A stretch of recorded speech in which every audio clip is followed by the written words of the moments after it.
So one of the things that you're going to come across in 0417 CT paper 3 is sometimes you might be required to create a website that features, or rather that conforms to a particular design or layout, as it were. So in this case, we are going to be looking at this one that came in rather May, June 2025, paper 3.1, variant 3.1. And this is task 3 for this year. And for this particular exam series, you were supposed to create a web page that conforms to this particular format, right? And of course, you'll be given source files that you would actually have to add on for this particular task. But in this video, we are just going to be focusing on how you can create the layout, as it were, and we'll also look at explore the question as we go on in upcoming videos. So let's actually go ahead and do this task right here. So we are supposed to create a racing folder, and inside of that folder, you're supposed to have a file that is called racing.html. So let me just go ahead and open Dreamweaver right here.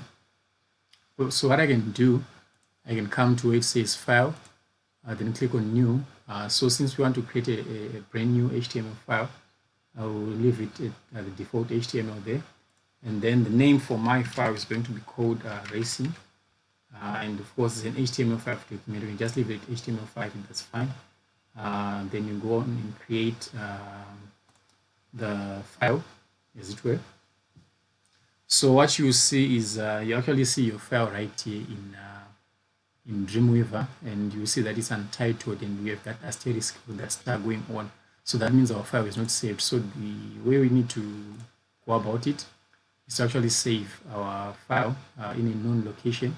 So let me just go ahead and save it in my folder, my channel folder, then for the 0471 series solution files.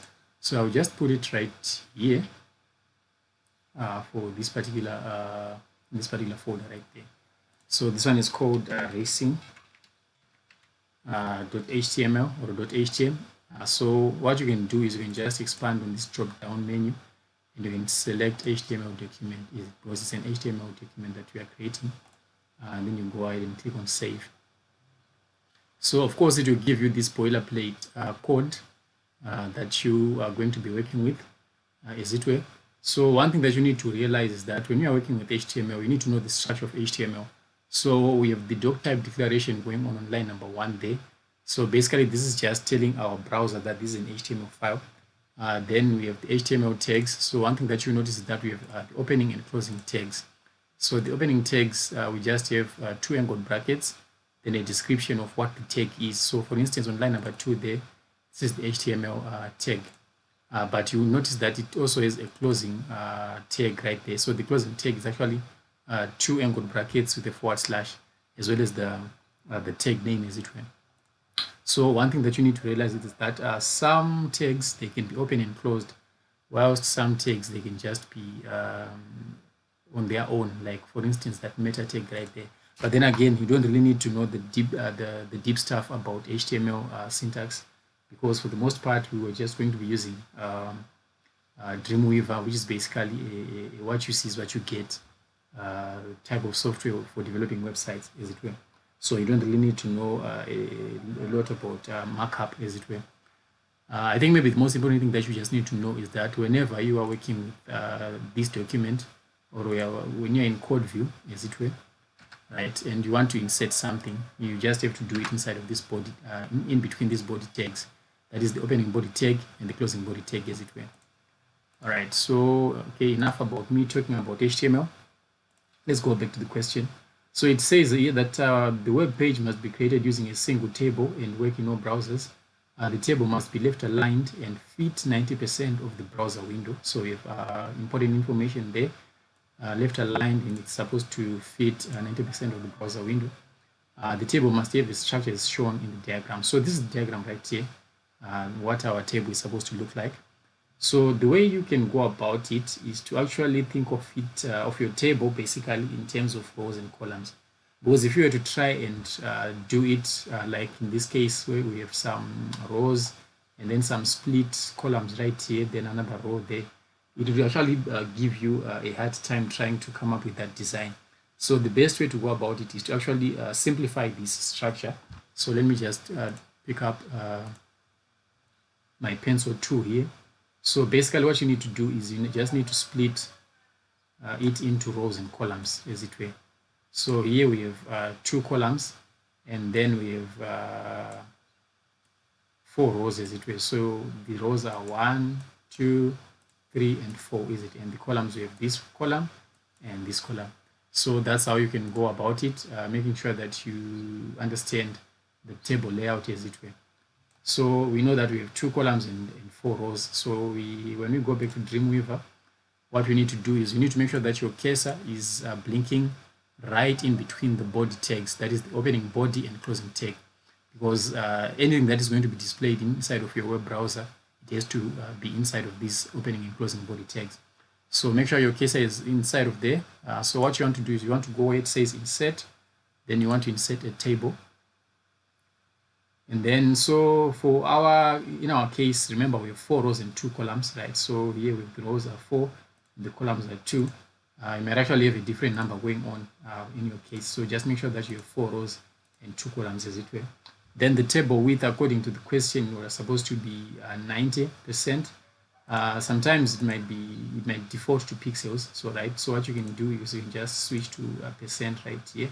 Make sure that you have the specified percentage in the question paper right there. So here with 90%. And of course we can ignore everything else and just go ahead and click on OK.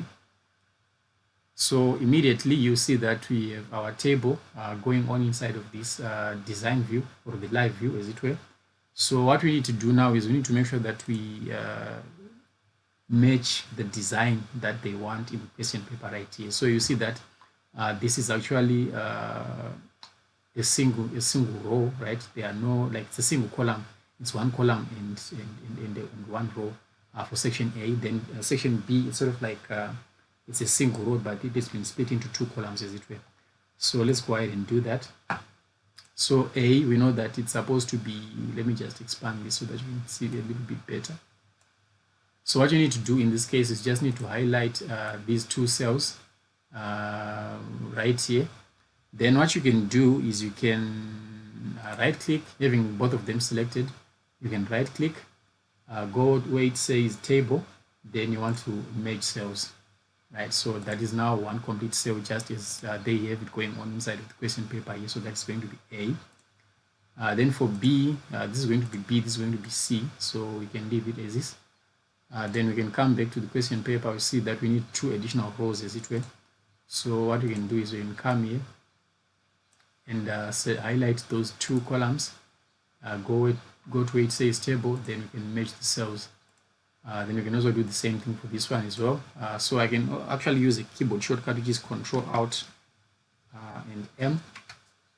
I make sure that I have that selected. So it's supposed to be Control Alt and M. All right.